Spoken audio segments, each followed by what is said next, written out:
Bonjour, bienvenue dans cette vidéo. Aujourd'hui, dans l'apprentissage de Blender, nous allons voir ce numéro 24 qui portera sur les fonctions cachées et montrées. Et oui, nous avons vu ensemble comment faire, comment gérer les calques en fin de compte, hein, comment dire, tiens, cette partie-là, je vais la mettre dans tel calque, et ainsi de suite. Mais on n'a pas vu tout simplement la petite fonction cacher et montrer un objet, ainsi qu'on verra différentes options au niveau de notre outil. Vous savez, notre petit, là je vous montre le pavé numérique, c'est-à-dire l'ajout qu'on a au niveau de notre clavier. Et on a différentes fonctions très intéressantes. Donc sans plus attendre, regardons cela sur Blender. Ok, donc nous voici sur Blender. Alors là, vous pouvez voir une autre, je me suis amusé à créer un autre rendu au niveau de notre jeu d'échecs. Mais ce qui va vous intéresser en fin de compte, c'est le Hotliner. Alors le Hotliner, je n'ai pas fait un cours complet encore dessus, mais bon, vous allez vite comprendre comment cela fonctionne. Ici, quand vous cliquez, admettons, sur l'œil, là je vous ai mis une flèche pour vous montrer, alors je vais mettre avant en mode solide, pour qu'on puisse bien voir ce qu'il en est, voilà. Donc ce qui m'intéresse, c'est quand je clique sur l'œil, vous avez vu? On a donc le fou qui a disparu ici. Alors là, gros problème, mais on le fera plus tard, mais on n'a pas renommé nos pièces. C'est très important de renommer vos pièces parce que sinon on aura des gros soucis quand on veut faire en sorte de cacher ou montrer un objet. Ce qu'il faut savoir, c'est qu'en fin de compte, ce petit œil, vous avez le raccourci clavier qui s'appelle H, tout simplement. Regardez, par exemple, je sélectionne cette pièce, on va prendre une autre, on va prendre celle-ci. J'appuie sur H. Alors, avant, excusez-moi, j'ai oublié quelque chose.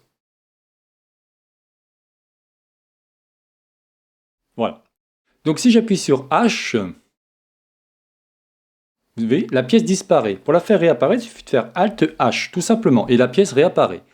Voici ce que je voulais vous montrer. Alors ça sera une vidéo assez courte, mais je voulais vous expliquer ces petits éléments que si vous commencez à modéliser, c'est important de pouvoir commencer à jouer avec ça. Vous avez ici les différents calques, je vous ai fait une vidéo sur la gestion des calques, ça n'a pas de problème, vous savez, mais il y a des choses que vous ne savez peut-être pas encore à ce niveau-là. Évidemment, si ici on parle un petit peu de l'outliner, l'œil en fin de compte va permettre de tout simplement cacher ou montrer l'élément de votre scène. La flèche, vous voyez, si je clique dessus et que je veux déplacer celui-ci, ben, il n'y a plus en fin de compte. Hein. Si je clique dessus, vous voyez, je clique dessus, mais il ne veut pas le sélectionner, tout simplement, il est impossible à déplacer. Et l'appareil photo, c'est tout simplement lors du rendu final, où on n'a pas encore vu ça, mais chaque chose en son temps. Chose aussi intéressante, alors là je vais faire en sorte de déverrouiller, parfait. Au niveau de l'ajout de votre clavier numérique, comme je vous disais, on a deux touches très intéressantes. On a par exemple, alors imaginons que je veux cette pièce-là, puis je dis tiens, mais celle-là, j'aimerais bien travailler dessus, mais uniquement que sur celle-là. Alors vous avez, on va dire, l'option de pouvoir tout cacher, ou créer des calques, ainsi de suite, mais vous avez une option bien plus intéressante qui s'appelle slash, voyez.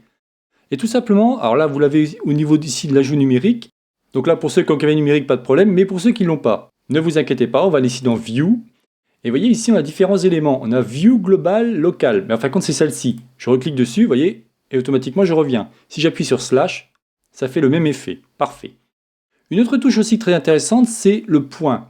Imaginons que vous êtes comme ça, vous voulez voir, tiens, je voudrais cette scène-là, mais je voudrais avoir une scène un peu plus, alors pas cette fois-ci que l'élément, mais je voudrais me focaliser que sur cette pièce précisément. Là j'appuie cette fois-ci sur le point. Et là vous voyez, on va se focaliser que celle-ci. Et là c'est pareil, si vous allez ici dans View, vous aurez ici View Select, tout simplement. Rappelez-vous, comme on a fait en sorte de mettre en français les tooltips, bah vous avez automatiquement déplacé la vue vers le centre de la sélection. Et vous pouvez, si vous le souhaitez, revenir on va dire, à l'origine, soit avec la souris, soit ici, vous cliquez sur View All, où c'est marqué Home, la touche. Et là, vous voyez, on retombe sur l'élément qui nous va bien. Voilà, donc c'est terminé pour cette vidéo. C'est donc la chaîne Ça va pour tous, réalisée par Jean-Michel. Si vous avez aimé cette vidéo, n'oubliez pas de liker ou tout simplement vous abonner à ma chaîne. N'hésitez pas à me faire des commentaires, je me ferai un plaisir de vous répondre. Alors vous aurez bien compris que pour l'instant on est en train de faire les TP au niveau de la création du jeu d'échecs, mais je fais en sorte aussi de vous donner différents outils ou différentes fonctions afin que vous puissiez bien comprendre la modélisation. Et celle-ci me paraissait très importante, en l'occurrence le cacher et montrer, pour que vous puissiez bien comprendre comment manipuler vos objets ou même des portions d'objets. Parce que c'est vrai que je vous ai montré comment cacher un objet, mais vous pouvez le faire pareil au niveau du maillage. Lorsque vous êtes en mode édition, vous pouvez vous amuser. Alors là, je vais vous montrer de ce pas. Et par exemple, pour prendre celui-ci, on va se mettre en mode filaire.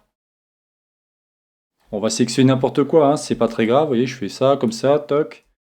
Et là, je fais H. Et vous voyez, automatiquement, j'ai pu cacher une portion de mon élément. Si je fais Alt H, celui-ci revient. Voilà, bah écoutez, j'en dirai pas plus cette vidéo. Je vous souhaite une bonne journée et à la prochaine vidéo. Bye bye.